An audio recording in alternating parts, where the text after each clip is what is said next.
You're listening to the ESO Network, your station for all things geek.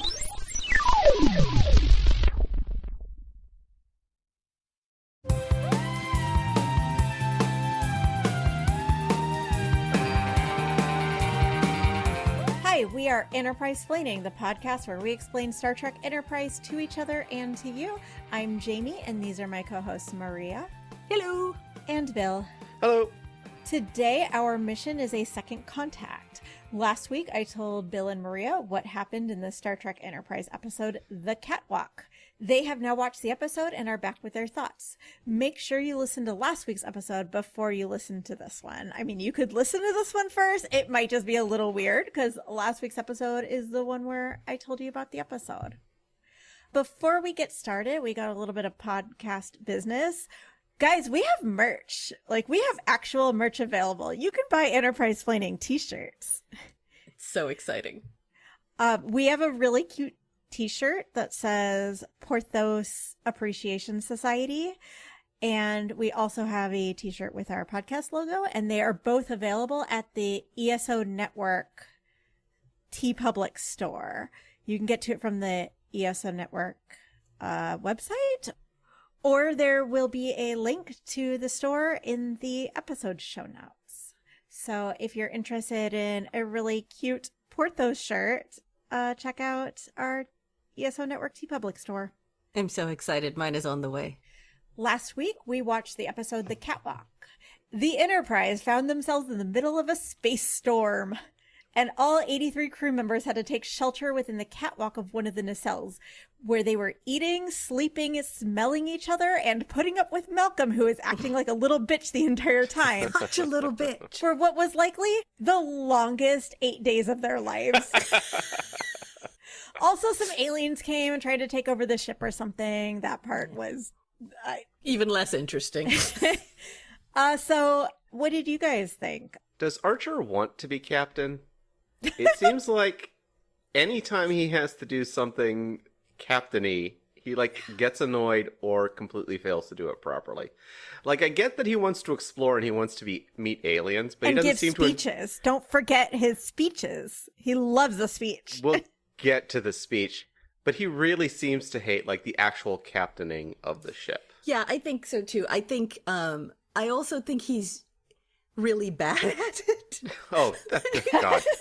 Which, those two things do tend to go hand in hand. But the scene where he was walking along the catwalk, interacting with the crew, trying to boost morale or whatever, and he does that whole crossword interaction was the most patronizing bullshit I'd ever seen. He was like, "Oh, are you doing a little crossword? That's so cute. Let me tell you." It was so annoying to me. I have a whole story about Crossword Girl.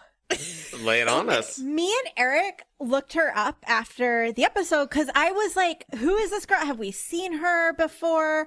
I mean, she had a line, which was cool. I think maybe she had been on another episode, but we were looking at her acting credits, and this is she has never done anything after this. This was the last thing she ever did. Oh, wow. And I was looking at the Mammary Alpha page for her, and on it, it had all this stuff about her, where she went to college and what she did there, and then blah, blah, blah. It said that she was an artist now.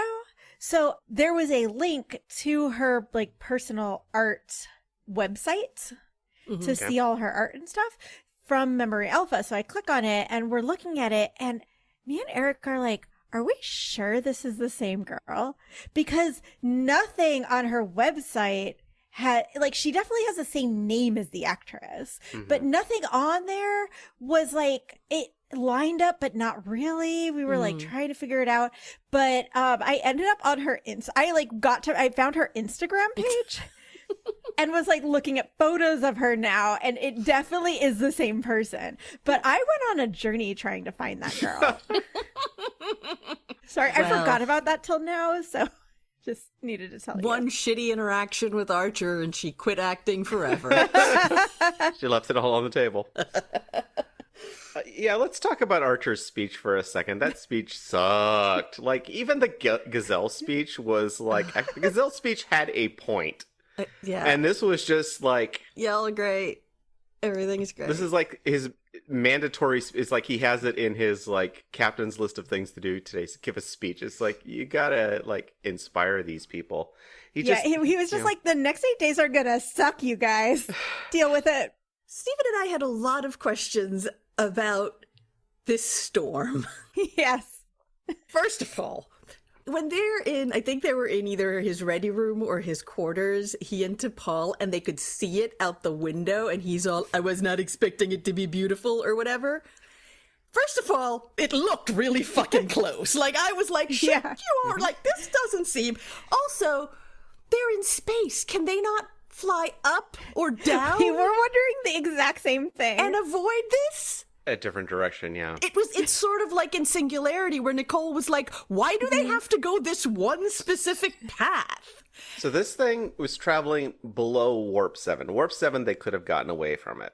Right. Okay. Yeah. And they were staying still, but they had to be there for 8 days. That So I tells guess it you was how. just so big. Yeah, that's how huge this thing was, and it was killing every organic thing in it. Okay, so here's the next question I had. Did that entire planet get decimated because Yes, of this? I know 100%. there were no sentients on there, but there was like, they were all like, there's organic life and there's fauna. And it's oh gonna yeah, be all the beautiful. life on that entire planet is dead. Well, maybe not because it didn't affect. It would have affected the humans, but it didn't affect the aliens specifically.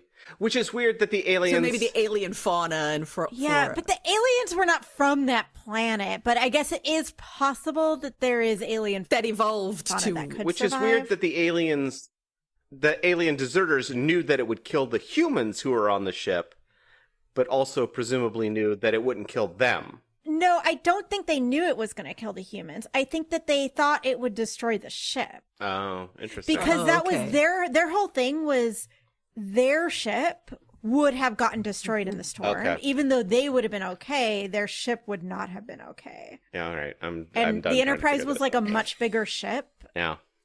The other thing that I noticed, everything took 20 minutes. You've got 20 minutes of radiation. It's going to take 20 minutes to get the warp core back online.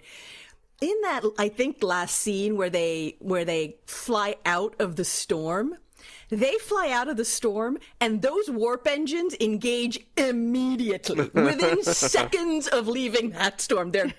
You can see them turn on. And I was like, excuse me.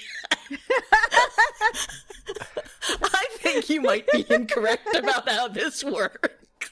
I did not even catch that. That's so funny. Yeah, Steven caught that, to be fair. I did not catch it. Granted, they only had 4 hours, and everybody had a lot of work Right. to do. But when they showed Archer his work from home setup, and his chair is literally a bucket, I laughed so hard. He had one of those little Home Depot Homer buckets just flipped over. I was like, "Here's your chair." Nice one. For some reason, they put like fishing net over it, Yeah. which seems really uncomfortable. Like it would be more comfortable without the netting. Yeah, it was bizarre. Also, I felt so bad, as usual, for Travis, because Travis had this one moment of like talking about this clearly highly traumatic moment in his life when he was in a storm like this, and Trip's like, oh shit, that sounds awful. Let's move on.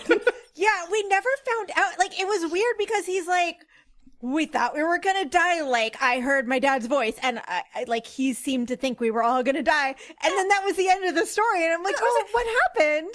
I mean, obviously you survived. And that whole conversation started with Trip going, well, what advice do you have to survive in a situation like this? And Travis was like, well, it was real shitty and we almost died. And Trip's like, okay, bye, let's move on. There was an extra in this episode that looked a lot like Travis whenever he was in the background and like a little blurry. Because there was the first scene with Trip. I originally wrote down that Trip was playing poker with Travis. But then Wow. when I rewatched, I was like, wait, right after that scene, Travis is like steering the ship. He's at the helm. So I was like, wait, how did he get from the poker game? And I went back and it wasn't actually him. It just was a guy who looked a lot like him. And whenever he's in the background, it's a little blurry. Because it's blurry, you can't tell. I realized like a lot of the time I was like thinking it was Travis in the background and it was not. They just like found a random extra who just happened to look a lot like Travis when he's like a little blurry. Wow. I wonder if it's his stand-in. Oh, that's a good call. Actually, that could be. Yeah, that's a good call. They did need a lot of extras for this episode. Yeah. I do want to say I thought that the ending, they built the tension nicely. There was a lot of things going on. There was the firefight in the galley. They got to turn off the engines. They have to do all these, and everything was happening at once. I thought that worked well. Yeah, I agree. I think that was interesting. I think it was, I don't know, just coming off of a couple of boring episodes. It was actually kind of interesting and fun to watch. One thing that did make me laugh again was when Archer's in the galley. There's all this like stuff, like they're trying to make it look like they moved in a hurry. So there's all this like fruit and stuff and boxes just sitting out, like they had to move everything. But then the turbulence hits and nothing moves. Like Archer throws himself around, and this big plate of vegetables is just sitting there. That pineapple just sat right there, didn't do nothing. There was a rolling cart filled with bowls that did nothing as Archer is throwing himself against the wall. Almost like it was the camera moving around and not the set. Okay, the galley scene though, wasn't it weird that so Archer goes to the galley, goes in like a cabinet, moves a whole bunch of like equipment, and then opens up something and there's screens back there? Yeah. Also, so there were a couple things I was confused about. First of all, did Malcolm go into the galley or did Archer? Because I think they both were in there at different times, and every time I expected one to come out, the other would come out. What? I was No, very confused. Malcolm was in engineering. Okay. Malcolm went to With engineering T'Pol. with T'Pol. Yeah, Archer was definitely in the galley because that's where the firefight was. Only Archer went to the galley. Then I was a victim of all these white guys look the same because I was very Well, they're all wearing confused. EV suits. Well, first of all, only one of them is a white guy in this scene, and one of them is wearing an EV suit. Also, Well, it was confusing because the three of them all left, and you expected Right. them to be together because they didn't want like us as viewers to know what the plan was. They wanted it to be a surprise, and so it was confusing because then it was like, Archer, why are the other people not with him? Like it was. yeah, because I was like, what was your plan? Because he goes and he starts doing them, and they immediately discover him and start shooting at him. Was he the distraction? Well, no, it was. They were trying to get the aliens to leave the ship, so Archer was trying to convince them he was going to blow it up. They were trying to convince the aliens that he was going to destroy the ship, Okay. Yeah. but he had to go to a different place to do it so that they wouldn't figure out they were at the catwalk. And then this gets into the problem of they don't have... Like, the alien captain is reading Archer's personal logs and bio and stuff, and they can just get into the engine room. It's like, this is all... There are no locks. Right, and also, did they leave zero records that this is what they were doing before they went into the catwalk? Yeah, it is weird because he was reading the logs. That's how he knew that they 100% picked up the other aliens. Although you'd think the reason he would know is because their ship Well, was in they the also... cargo They did. hold, He but- mentioned that they found the ship in their ship in their... Oh, he did bag. mention that. Yeah. So maybe Okay. that's how. But he definitely listened to one of the logs where Archer was talking about the other aliens coming aboard. But there was only that 4 hours. I bet Archer didn't have time to do a captain's log in that 4 hours. I don't know, though, in an emergency situation, shouldn't you be at least recording a quick log that says, here's what we're doing, in case everybody dies and Starfleet finds you? You would think he would do it from the catwalk. Yeah, or maybe at very maybe that's least, the but better. maybe they don't have access to his log Yeah. from the catwalk. Yeah, that makes sense. It's offline or something. This drove me crazy. Very end. They've gone through this entire thing. The last line is them coming out, and T'Pol says, "That's everyone." End of episode. I was like, But can wait. we sum this up, please? She said, "That's everyone," and then we got to see Porthos, like we did. walking along with them, and then it was in this episode. Those aliens were super old, by the way. They were like, yeah, we joined the military, and then we found out quickly they were corrupt, so we deserted. It's like, you're 60 years old! They were shifty as hell, too. Like, as soon as they were. came on board, Yeah. you were like, going something on? ain't right with these guys. Okay, but it was really Archer being like calling them deserters and how mad he was at them for deserting. They're like very clearly like corrupt militia. Like, give me a break, Archer. I really think that this show doesn't know who Archer is. Archer just reacts. So, like, something like that, I can't tell you if that's within Archer's personality or not. He is so erratic. There's no consistency with what Archer actually believes. It just depends on the day. Yeah. And even if that was it, even if he was a volatile captain, that would be something. But it's not. That's not what they're trying to do. They're just randomly picking his reaction based on whatever works best in the plot, I guess.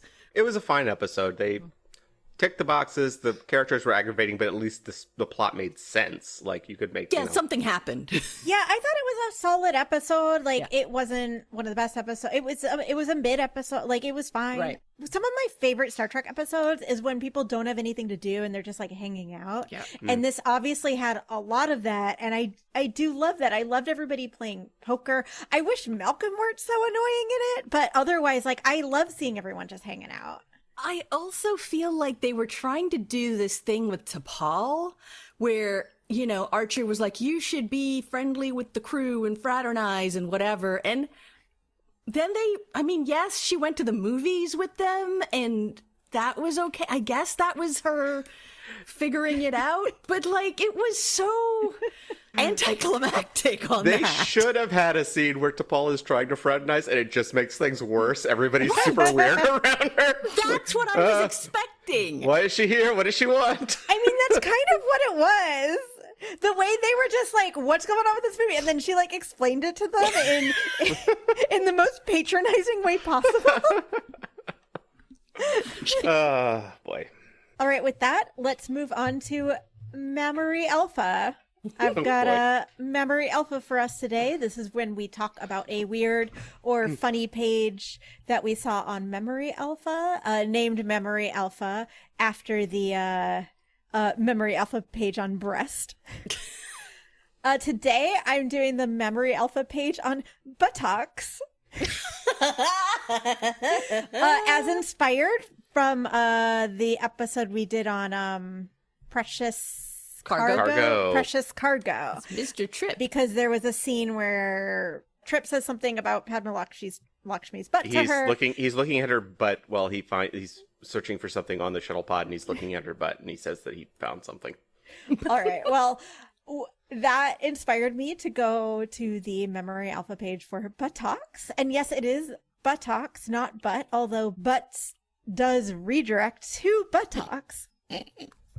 And Maria and Bill do not go to this page because there is an image spoiler on the page. Okay.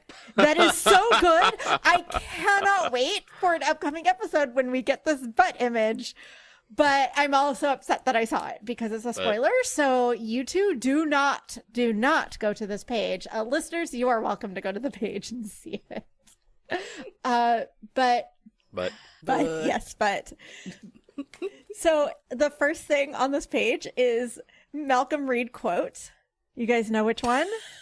She's got a nice bum. Got a nice bum. Yep, it's you ever notice her bum? Ugh.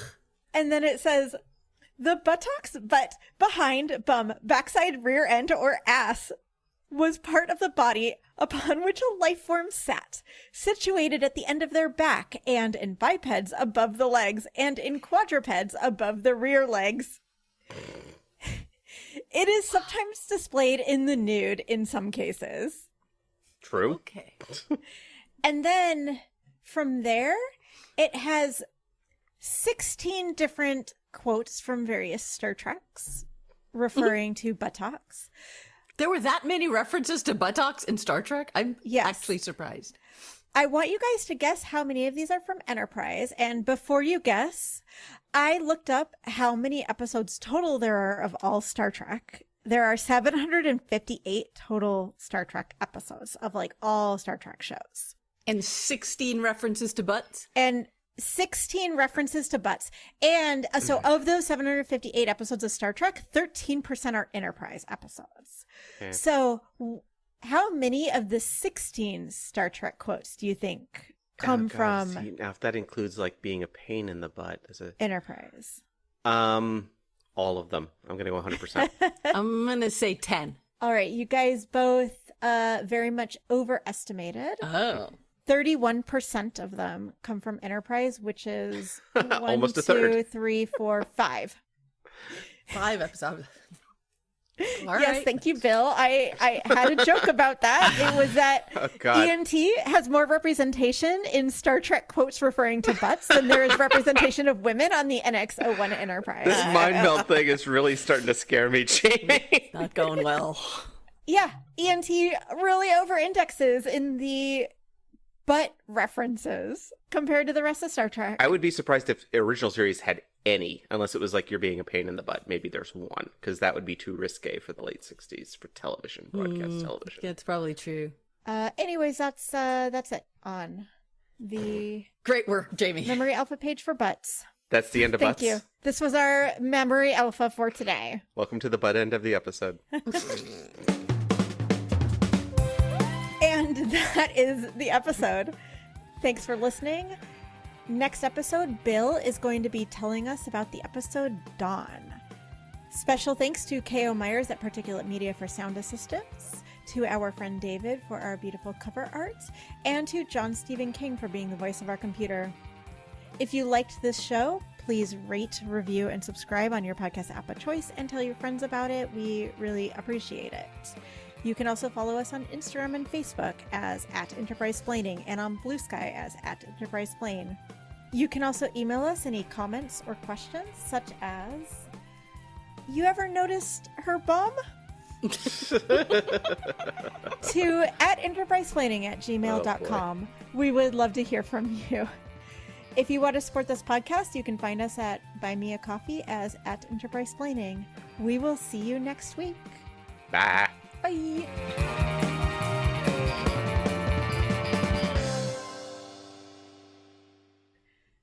You can get to it from the ESO Network website, or we'll probably put a show. I can't speak. It's okay. It's an audio podcast. Thank you, Bill.